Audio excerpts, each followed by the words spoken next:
नमस्कार, just India news में स्वागत है आपका। मैं हूं आपके साथ महेश शर्मा। खबरों की ओर करने से पहले नजर डालेंगे हेडलाइंस पर। हेडलाइंस के प्रायोजक हैं John Wesley convent school.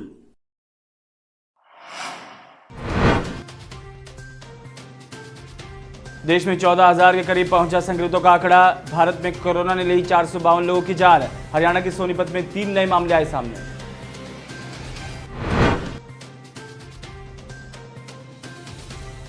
Haryana के मुख्यमंत्री मनोहर लाल ने विद्यार्थियों को दिया मूल मंत्र। केबल और डीटीएच के माध्यम से छात्रों की होगी पढ़ाई।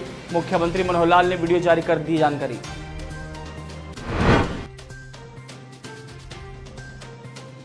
रोहतक बीजेपी ने सफाई कर्मचारियों का श्रीराम रंगशाला में किया सम्मान। पूर्व सहकारिता मंत्री मनीष ग्रोवर, मेयर गोयल और निगम कमिश्नर प्रदीप गोदारा ने किया सम्मानित। कृषि मशीनरी और ऑप्टिकल की दुकानों को छूट प्रदान। सुबह 9 बजे से शाम 7 बजे तक खोलेंगी दुकानें। डीसीआरएस वर्मा ने जारी किया आदेश। और हरियाणा एसटीएफ को मिली बड़ी कामयाबी। हिसार पुलिस ने करोड़ों रुपए की हेरोइन पकड़ी। 2 किलो 100 ग्राम हेरोइन के साथ 2 लोग रोहतक में गिरफ्तार। खबरों के प्रायोजक हैं Oscar super speciality hospital and trauma centre. देश में कोरोना वायरस से संक्रमित मरीजों की संख्या लगातार बढ़ रही है। हालांकि अच्छी बात यह भी है कि भारत अभी तक तीसरे स्टेज में नहीं आया है। वहीं केंद्रीय स्वास्थ्य और परिवार कल्याण मंत्रालय की ओर से जारी आंकड़ों के मुताबिक पिछले 24 घंटे में 1076 नए मामले सामने आ चुके हैं और 32 लोगों की जान जा चुकी है। आपको बता दें कि 14,000 के करीब कोरोना संक्रमितों का यह आंकड़ा पहुंच चुका है। तो वहीं हरियाणा की बात की जाए तो हरियाणा के लिए अच्छी खबर ये है कि प्रदेश में 9 जिले कोरोना मुक्त हो चुके हैं। लेकिन शनिवार शाम तक सोनीपत से 3 कोरोना पॉजिटिव मामले सामने आ गए हैं, जिसमें एक सब्जी विक्रेता भी शामिल है। इसके बाद स्वास्थ्य विभाग में हड़कंप मच गया है और जो भी लोग इन लोगों के संपर्क में आए हैं उनकी जांच भी अब शुरू कर दी गई है। मुख्यमंत्री मनोहर लाल ने आज वीडियो कॉन्फ्रेंसिंग के जरिए विद्यार्थियों को मूल मंत्र दिया है। आइए देखते हैं उन्होंने क्या कुछ कहा है। हमने जैसे पहले 3S का एक मंत्र दिया था, stay at home, social distancing, sanitize yourself. आज मैं अपने उस 3S मंत्र को बदल रहा हूं। आज का 3S मंत्र विशेष तौर पर अपने विद्यार्थियों के लिए, छात्र छात्राओं के लिए, stay at home, school at home and study at home. इस प्रकार हम लोग अपने इस मंत्र के हिसाब से अपने इस कार्य को आगे बढ़ाएंगे। निश्चित रूप से हम लोग अपने इस काम को करते हुए आगे बढ़ने के लिए इन लॉकडाउन के दिनों का उपयोग करेंगे। कोरोना से उपजी अनिश्चितता का सबसे बड़ा प्रभाव हमारे स्कूल कॉलेजों के विद्यार्थियों पर पड़ा है। 18 मार्च को प्रदेश में चल रही स्कूलों की वार्षिक परीक्षाओं को हमने रोक दिया था। 19 मार्च को सभी स्कूलों को बंद कर दिया गया। स्कूल के बच्चों का अगला शैक्षणिक सत्र 1 अप्रैल को शुरू होता। हरियाणा के मुख्यमंत्री मनोहर लाल ने लॉकडाउन अवधि के दूसरे चरण में 3 मई 2020 तक उद्यमियों और विभागीय स्तर पर निर्माण, संचालन और हस्तांतरण आधार पर संचालित 15 टोल प्लाजा पर टोल वसूली या शुल्क न लेने के लोक निर्माण विभाग के प्रस्ताव को मंजूरी दे दी है।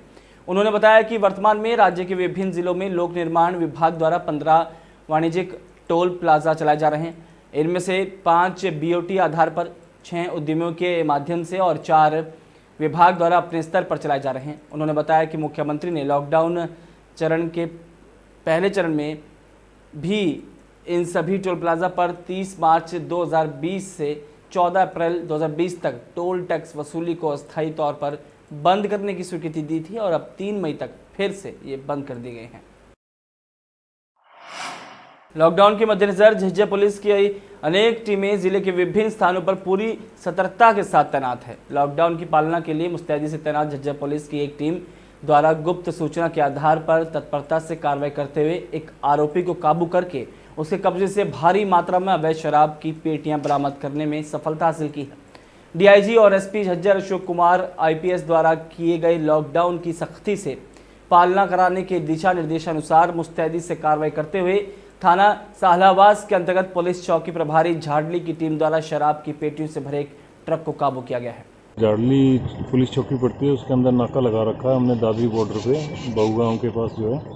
तो वहाँ एक कैंटर पकड़ा था, जो बड़ा कैंटर है उसमें जो है 952 पेटी जो है पार्टी स्पेशल ब्रांड की जो है मिली हैं दारू, और ये छुपा के रखी हुई थी। और इनके पीछे जो है 41 कट्टे जो है उन्होंने प्याज के लगा रखे थे ताकि किसी के पकड़ में ना आए। इसमें जो है हेल्पर है वो हमने अरेस्ट कर लिया था, और चालक जो है उसमें भाग गया था। बाकी अभी इन्वेस्टिगेशन इसमें जारी है। हरियाणा पुलिस की स्पेशल टास्क फोर्स ने नशा तस्करों के खिलाफ एक और बड़ी कार्रवाई करते हुए जिला रोहतक से 2 कार सवार आरोपियों को काबू कर उनके कब्जे से 2 किलोग्राम 100 ग्राम हेरोइन बरामद की है। हरियाणा पुलिस के प्रवक्ता ने आज यहां ये जानकारी देते हुए बताया कि गिरफ्तार किए गए आरोपियों की पहचान भिवानी जिले के गांव प्रेमनगर निवासी मंजीत उर्फ कालिया और कंवारी निवासी हाल फ्रेंड्स कॉलोनी भिवानी संदेश कुमार उर्फ गोलू के रूप में हुई है। दोनों आरोपियों को एसटीएफ हिसार की टीम ने काबू कर लिया है। बताया जा रहा है कि पकड़ी गई हेरोइन के बाजार में कीमत करोड़ों रुपए है और हिसार पुलिस ने रोहतक में आकर इन नशा तस्करों को गिरफ्तार किया है। रोहतक नगर निगम में गली गली पहुंचकर सफाई करने वाले योद्धाओं का शनिवार को पंडित श्रीराम रंगशाला प्रांगण में सम्मान किया गया। करीब 5 मिनट तक सफाई कर्मचारियों के सम्मान में तालियां बजती रहीं। कार्यक्रम में पहुंचे प्रदेश के पूर्व सहकारिता मंत्री मनीष कुमार ग्रोवर, मेयर मनमोहन गोयल, बीजेपी जिला अध्यक्ष अजय बंसल, सतीश नांदल समेत कई गणमान्य लोगों ने कर्मचारियों का सम्मान किया। रोहतक नगर निगम कमिश्नर प्रदीप गोदारा ने सभी का धन्यवाद किया और आश्वासन दिया कि रोहतक नगर निगम का प्रत्येक कर्मचारी कोरोना महामारी में 24 घंटे लोगों की सेवा में उपलब्ध है। लोगों को किसी भी प्रकार की परेशानी नहीं आने दी जाएगी। रोहतक जिला उपायुक्त आर.एस. वर्मा ने कृषि मशीनरी की दुकानें, अनेक स्पेयर पार्ट्स, सप्लाई चेन, मरम्मत और टायर पंचर की दुकानों को लॉकडाउन में छूट प्रदान करने के आदेश जारी किए हैं। अपने आदेशों में उन्होंने कहा कि उक्त दुकानें सुबह 9 बजे से शाम 7 बजे तक खुली रहेंगी। इन दुकानों के ऑपरेटर और उक्त व्यवसाय में शामिल लोगों को सोशल डिस्टेंसिंग सुनिश्चित करनी होगी और साथ में हर एक गतिविधि में स्वच्छता भी रखनी होगी। इसी प्रकार के एक अन्य आदेश में जिला उपायुक्त ने ऑप्टिकल की दुकानों को भी लॉकडाउन में छूट प्रदान करने के आदेश जारी किए हैं। इन दुकानों का समय भी सुबह 9 बजे से शाम 7 बजे तक निर्धारित किया गया है। आपदा की इस घड़ी में कोई भी इंसान भूखा न रहे, इस मुहिम को निरंतर जारी रखते हुए जिला और सत्र न्यायाधीश ए.एस. नारंग और सीजीएम खत्री सौरभ के मार्गदर्शन में रोहतक के वार्ड नंबर 21 चुन्नीपुरा और पालिका कॉलोनी में अस्थायी रूप से रह रहे जरूरतमंद परिवारों को खाना बांटा गया। इस दौरान विभिन्न चौराहों पर बहुत ही लगन और मुस्तैदी से ड्यूटी दे रहे सुरक्षा कर्मियों को भी पके हुए भोजन के पैकेट वितरित किए गए। इस दौरान पैनल के वरिष्ठ अधिवक्ता राजबी कश्यप ने बताया कि आज पूरा विश्व कोरोना वायरस के फैलते प्रकोप से खौफजदा है। जब से कोरोना वायरस ने महामारी का रूप धारण किया है, तभी से पूरे विश्व की अर्थव्यवस्था थम सी गई है। दुनिया भर के देशों ने लॉकडाउन की घोषणा कर रखी है और कुछ देशों ने कर्फ्यू भी लगा दिया है। भारत में भी 3 मई तक लॉकडाउन है और तब तक हम गरीबों की सेवा करते रहेंगे। रोहतक के अतिरिक्त उपायुक्त महेंद्र पाल ने कहा कि कोविड-19 महामारी ने पूरी दुनिया में गंभीर स्थिति पैदा कर रखी है। आपसी सहयोग से बड़े संकट का मुकाबला किया जा सकता है। महेंद्र पाल अपने कार्यालय में मुख्यमंत्री राहत कोष के लिए सहायता राशि प्रदान करने आए CR college of education Rohtak के टीचिंग और नॉन टीचिंग स्टाफ का आभार करने के बाद उनसे बातचीत कर रहे थे। उन्होंने कहा कि कोरोना संक्रमण से बचाव को लेकर वंचित लोगों को राहत मुहैया कराने के लिए लगातार मुहिम चलाई जा रही है। प्रशासन द्वारा राहत कोष में आम दाताओं से उनके सामर्थ्य के अनुसार दान देकर गरीबों और असहाय लोगों की मदद करने की अपील की गई है। उन्होंने कहा कि कोरोना राहत कोष में प्राप्त सहयोग राशि से असहाय, गरीब, दिव्यांग और जरूरतमंद लोगों की मदद की जाएगी। मिशन एकता समिति के प्रदेश अध्यक्ष कांता लड़िया ने शनिवार को पीजीआई के आपातकालीन विभाग में काम करने वाले कर्मचारियों के लिए करीब 2000 3 लेयर मास्क, 500 ml के 84 सैनिटाइजर और 100 ml के करीब 120 सैनिटाइजर भेंट करने के लिए पहुंची थी।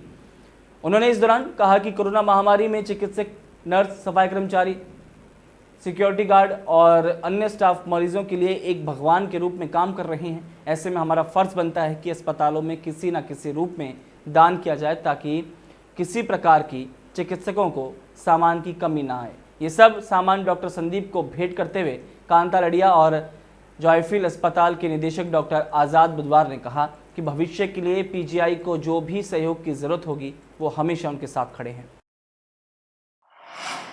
रोहतक में सुभाष नगर वेलफेयर एसोसिएशन की ओर से सफाई कर्मचारी, मॉडल टाउन चौकी में तैनात पुलिस कर्मचारियों और बिजली विभाग के कर्मचारियों का अभिनंदन किया गया। कर्मचारियों पर पुष्प वर्षा की गई और तालियां बजाकर सम्मानित किया गया। इस मौके पर सभी कर्मचारियों को एक किट दी गई जिसमें सैनिटाइजर, साबुन, मास्क, खाद्य सामग्री शामिल थी। और इस मौके पर पूर्व निगम पार्षद अशोक खुराना ने कहा कि अपनी जान दांव पर लगाकर लोगों की जान बचाने वाले कोरोना योद्धाओं को हम जितना सामान दें उतना ही कम है। उन्होंने कहा कि सफाई कर्मचारियों के सहयोग से वार्ड 13 में सामान्य दिनों की अपेक्षा दुगना कूड़ा उठाया जा रहा है। पूरे वार्ड को 2 बार सैनिटाइज कराया जा रहा है और वार्ड की सभी कॉलोनियों में फॉगिंग करवाई गई है। उन्होंने कहा कि क्षेत्र में व्यवस्था बनाए रखने के लिए पुलिस कर्मचारी बधाई के पात्र हैं। इस सम्मान समारोह में नरेंद्र नाथ गिरोत्रा, प्रवीण सहगल, सुरेंद्र सहगल, राजेश जुनेजा, समाज सेवी सुंदर जेटली, मोहित चौधरी सहित कई गणमान्य व्यक्ति उपस्थित थे। हरियाणा व्यापार मंडल के कार्यकारी अध्यक्ष विजय लक्ष्मी चंद गुप्ता ने ऑनलाइन बिक्री खोलने का विरोध करते हुए पीएम मोदी से गुजारिश की है कि ये निर्णय लिया है कि 20 अप्रैल से फ्रिज, टीवी, कूलर, मोबाइल और readymade garments online Amazon, Flipkart और स्नैपडील से ग्राहक ऑनलाइन खरीद सकेंगे, जो कि बिल्कुल गलत है। पिछले 2-3 महीनों से पूरे भारत में हर गांव, शहर में हर छोटे बड़े दुकानदारों ने अपने शोरूम और गोडाउन में जो माल भर रखा है उसका क्या होगा। 1-2 महीने में फ्रिज कूलर का सीज़न भी चला जाएगा, इससे व्यापारी बर्बाद हो जाएंगे। इसलिए आपसे निवेदन है कि कृपया ऑनलाइन इन तीनों कंपनियों से खरीदी का आदेश वापस लें।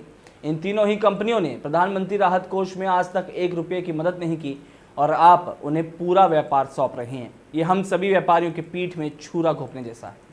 आपसे निवेदन है कि हर गांव और शहर के व्यापारी को अपना माल बेचने का निर्णय समय की पाबंदी के हिसाब से लेने दें। रोहतक में जिला खाद्य और आपूर्ति विभाग के अधिकारियों ने छापेमारी कर कई दुकानदारों के चालान काटे हैं। खाद्य विभाग को कई दिनों से शिकायतें मिल रही थी कि कुछ दुकानदार लोगों को महंगे दामों पर सामान बेच रहे हैं, जिसके बाद खाद्य और आपूर्ति विभाग ने कार्रवाई करते हुए दुकानदारों के चालान काटे। एक तरफ जहां रोहतक में तमाम समाज सेवी संस्थाएं और आम जनता गरीबों की मदद करने में लगी है, तो दूसरी तरफ कुछ दुकानदार अपनी हरकतों से बाज नहीं आ रहे और लोगों की मजबूरी का फ़ायदा उठा रहे हैं।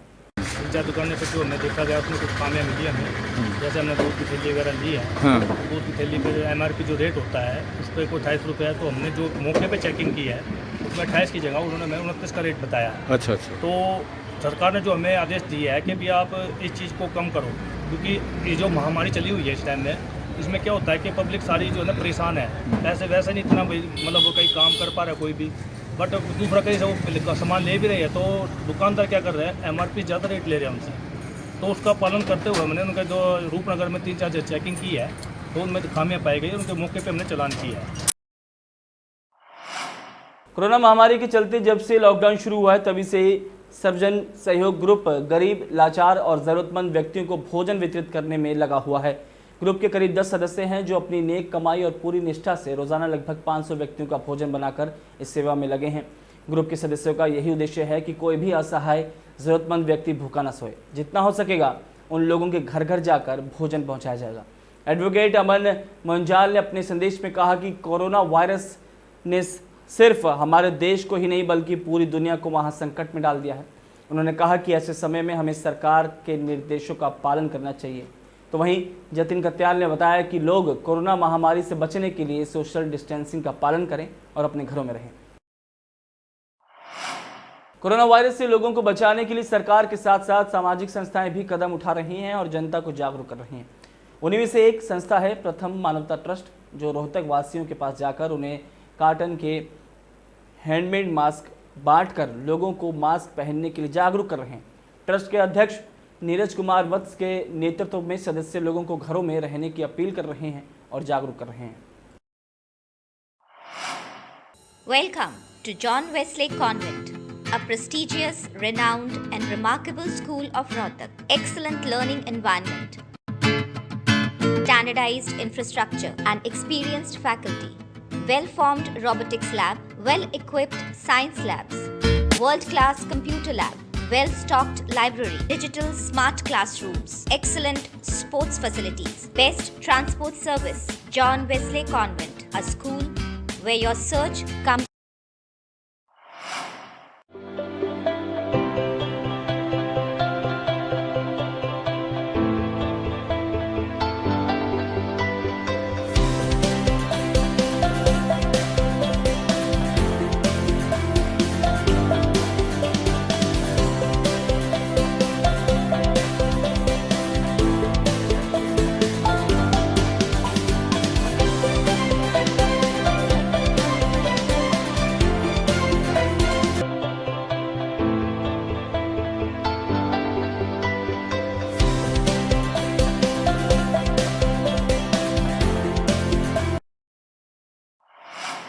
इस बुलेटिन में फिलहाल नहीं, दीजिए इजाज़त, नमस्कार।